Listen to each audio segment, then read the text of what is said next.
नमस्कार किसान भाइयों, आज हम बात करेंगे कृषक स्वयं का बीज उत्पादन कैसे करें। भारतीय अर्थव्यवस्था की रीढ़ की हड्डी है कृषि और उन्नत बीज कृषि की नींव है। अच्छा बीज अच्छी फसल और बेहतर उपज देता है। बीज उत्पादन के लिए कई मानकों का ध्यान रखना बहुत ज़रूरी होता है। जो बीज आज बाजार में उपलब्ध है, टैग्ड है, वो बीज भी किसान के खेत में ही लगा था। किसान ने ही लगाया, किसान के लिए ही लगाया। हम किसान भाइयों को केवल कुछ उत्पादन तकनीकों, उन सिद्धांतों को ध्यान में रखकर उत्पादन लेना है और उन सिद्धांतों को ध्यान में रखते हुए यदि हम हमारा उपज लेंगे तो हम हमारा स्वयं का बीज उत्पादित कर सकते हैं। तो किसान भाइयों, हम जानते हैं कि हम अपना स्वयं का बीज कैसे प्राप्त करें। किसान भाई अपनी उपज को अनाज या अन्न कहता है। इसी बारे में कहा गया है कि all seeds are grain but not all grains are seed. अर्थात सभी बीज अनाज है लेकिन सभी अनाज बीज नहीं है। अनाज या अन्न का उपयोग हम अपने भोजन के लिए, उपभोग करने के लिए करते हैं और बीज में अंकुरण क्षमता होनी चाहिए, उसकी भौतिक शुद्धता होनी चाहिए, आनुवांशिक शुद्धता होनी चाहिए, कोई इनर्ट मेटल कितना है, नमी कितनी है, ये सभी बातें बहुत मायने रखती है बीज के लिए। हम जानते हैं बीज मतलब एक दाना अपने भीतर कई हजार दानों को छुपाए हुए है। यदि वो यहाँ पर है तो केवल एक दाना है, और अगर हमारे किसान भाई अपने खेत में, अपनी मिट्टी में उस दाने को लगाते हैं तो उस एक दाने से कई हजार दाने, और उस हजार दाने के हर दाने में और हजार दाने उत्पादन करने की क्षमता है। जब हम वो एक दाना, चाहे वो दाना गेहूँ का हो, चावल का हो, दाल का हो, हम जानते हैं कि इसमें कितनी अनंत असीम संभावनाएं हैं, अपने अंदर कितना कुछ छुपाए हुए हैं। तो चलिए किसान भाइयों, आज हम बात करते हैं कि अपना स्वयं का बीज उत्पादन कैसे करें। हम जानेंगे हमारा बीज उत्पादन कैसे करें, बीज उत्पादन के सिद्धांत या हमें किन चीज़ों का ध्यान रखना है, बीज उत्पादन समिति के लिए हमें क्या कार्यवाही करना है, बीज का भंडारण कैसे करें और बीज उत्पादन संबंधित योजना और अनुदान, इन सभी हम विषयों पर आज बात करेंगे। तो सबसे पहले बीज उत्पादन कैसे करें, उससे पहले हम ये जान लें कि बीज की श्रेणियाँ क्या हैं। बीज की मुख्य रूप से 5 श्रेणी है। सबसे जिसमें 100% भौतिक शुद्धता और आनुवांशिक शुद्धता होती है और हर तरीके से बहुत अच्छा, सबसे अच्छा सर्वोत्तम बीज होता है, वो होता है न्यूक्लियर सीड। ये केवल जो यूनिवर्सिटीज़ हैं स्टेट्स की, उनके पास होता है, बट जो बीज रिलीज्ड हुआ है वो बीज कम मात्रा में होता है और हमारे उगाने के उद्देश्य से हमारे पास किसी के पास नहीं है। वो न्यूक्लियर सीड, उसकी संतति है ब्रीडर सीड, जो भी ICAR के रिसर्च स्टेशंस हैं, KVKs हैं, वहाँ पर होता है। जब हम हमारा बीज का उत्पादन करते हैं तो हम भी ब्रीडर सीड ही लाते हैं, जिससे हम फाउंडेशन या आगे सर्टिफाइड रजिस्टर सीड प्राप्त कर सकें उसकी प्रोजेनी के रूप में।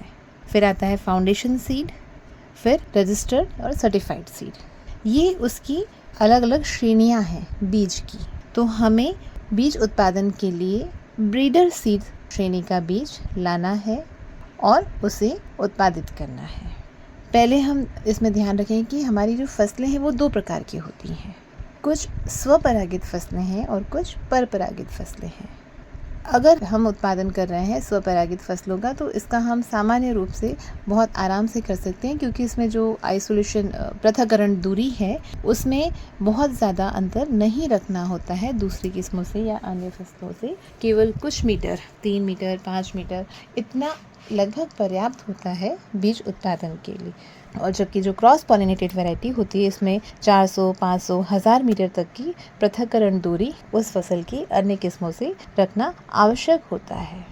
तो फिर हम बात करें अभी धान, गेहूँ, सोयाबीन, मूंगफली, इन स्वपरागित फसलों की, तो इसमें 3, 5, 10, मैक्सिमम 50 कपास के लिए इतना पृथक्करण दूरी रखी जा सकती है, जिससे हमारी आनुवांशिक शुद्धता बनी रहेगी, उसमें कोई डिटोरिएशन नहीं आएगा। और हमें इसमें किन किन चीज़ों का ध्यान रखना है, तो रोगिंग करना होता है, मतलब जो ऑफ टाइप प्लांट हैं मतलब उसी फसल के दूसरे किस्म के बीज अगर खेत में दिख रहे हैं तो बीज आने से पहले उन पौधों को हमें हटाना होगा। आइसोलेशन डिस्टेंस की बात हो गई। इसी तरह कुछ और तकनीक हैं, तरीके हैं, जैसे बैगिंग, मैस्कुलेशन, हैंड पॉलिनेशन या सेल्फिंग कराना। ये सब अपनी स्वपरागित फसलों में हमें कराना होता है, जो ब्रीडिंग टेक्निक्स हैं पर बहुत आसान है, इनमें कोई मुश्किल नहीं है। यदि हमारे किसान भाई कुछ फूलों, फलों इनकी बीज उत्पादन के लिए भी करना चाहते हैं तो और आसान है वेजिटेटिव प्रोपगेशन के तरीके से, जिसमें सिंपल कटिंग है, मतलब स्टेम कटिंग, तना कटिंग जो हम गुलाब में अधिकतर देखते हैं उस तरह से किया जा सकता है। ग्राफ्टिंग और लेयरिंग के तरीके से किया जा सकता है। ग्राफ्टिंग में श्यान और रूट स्टॉक होता है, जिसमें शूट और रूट स्टॉक को लेकर एक साथ मिलाया जाता है और नया पौधा तैयार किया जाता है। लेयरिंग है जिसमें पौधे को हवा में ही बांधा जाता है, मतलब उसमें एक मिट्टी और कुछ अलग तत्व जिससे उसकी जड़ें और जल्दी निकल सकें लगाई जाती हैं और नया पौधा तैयार किया जाता है। ये उद्यानिकी फसलों के लिए होता है। बाकी हम हमारे अनाज वाली फसलों के लिए फील्ड क्रॉप की बात करें तो उसे इन तकनीकों जो पहले बताई गई है उसके द्वारा सीड प्रोडक्शन का ध्यान रखा जाता है। अगर हम बात करें बीज उत्पादन तकनीकों के सिद्धांत के रूप में, तो हमें किन किन बातों का विशेष रूप से ध्यान रखना है। मतलब पूरे बीज उत्पादन के दौरान हमें सिर्फ एक चीज़ का बहुत ही अच्छे से ध्यान रखना है कि उसकी आनुवंशिक शुद्धता रहे। मतलब जिस वैरायटी का हम सीड लाए हैं उसमें कोई डिटोरिएशन ना हो और उसकी क्वालिटी बहुत अच्छी रहे। उसका साइज़, शेप, वेट, जो टेस्ट वेट हम बताते हैं वो सब उसका मेंटेन रहे। एक अच्छा हेल्दी हश पुश दाना हो तभी वो बीज की श्रेणी में आएगा। इसमें हम बात करते हैं आनुवंशिक शुद्धता के बारे में और आइसोलेशन डिस्टेंस, एक जिसके बारे में बात की है कि वो दूरी होना चाहिए स्वपरागित फसलों के लिए भी और क्रॉस पॉलिनेटेड क्रॉप्स के लिए भी। फिर हम समय समय पर, अगर हमारा seed certification office seed inspector होते हैं तो वो आकर लगभग पूरे सीज़न में हमारी जो फसल का पूरा 3 से 3.5-4 महीने का जो समय है उस समय में लगभग 4 इंस्पेक्शन सीड इंस्पेक्टर के होते हैं, जिसमें वो आकर देखते हैं कि पूरा पृथक्करण दूरी है दूसरी किस्मों से या नहीं, उसमें प्रॉपर रोगिंग समय समय पर किया है, जितने भी ऑफ टाइप प्लांट हैं उनको हटाया गया है, दूसरी कोई किस्म का बीज उसमें नहीं है, जो फसल हमारी आ रही है उसमें कोई सीड बॉर्न डिजीज़ तो नहीं है। और जब उत्पादन हुआ तो GOT test, grow out test के द्वारा उसे और देखा जाता है, उसकी सैम्पलिंग लेकर कि सीड मानक दर का है या नहीं, जिसमें प्रतिशत, नमी प्रतिशत, इनर्ट मैटर कितना है, कटे फटे दाने तो नहीं है। हालांकि ये ग्रेडिंग और उन सभी चीज़ों से इन्हें दूर कर लिया जाता है और अच्छा बीज ही रखा जाता है। तो इन सारे चीज़ों में जो हमने उत्पादन प्राप्त कर लिया है तो ये तकनीक के द्वारा उसे टेस्ट किया जाता है GOT से सैम्पलिंग लेकर। एक सही समय पर उसकी हार्वेस्टिंग होना। सीड प्रोसेसिंग में थ्रेशिंग और ग्रेडिंग, थ्रेशिंग में भी किया जाता है ताकि उसका जो भी हस्क और बाकी चीज़ें वो अलग हो जाए। ग्रेडिंग से हम सही मानकों के अनुरूप सही साइज़ वाला, सही वजन वाला बीज प्राप्त करते हैं। और ये बीज प्राप्त होने के बाद, क्योंकि हमने बीज का उत्पादन किया है, उसे लाते से ही मंडी में तो बेचना नहीं है, बीज की तरह उसे स्टोर करके रखना है उसी अगले सीज़न के लिए।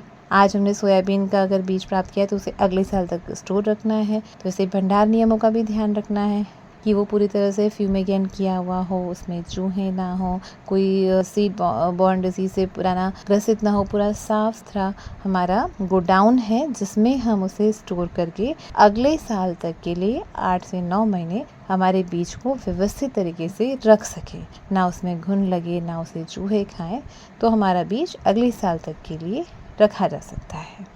उसकी अच्छे से पैकिंग, लेबलिंग सभी हो, जिस श्रेणी का बीज है उसका टैग लगा हुआ हो, ताकि वो हमारा बीज सही कीमत पर जा सके अगले मौसम में। तो हमें इन सिद्धांतों का ध्यान रखना है बीज उत्पादन करते समय।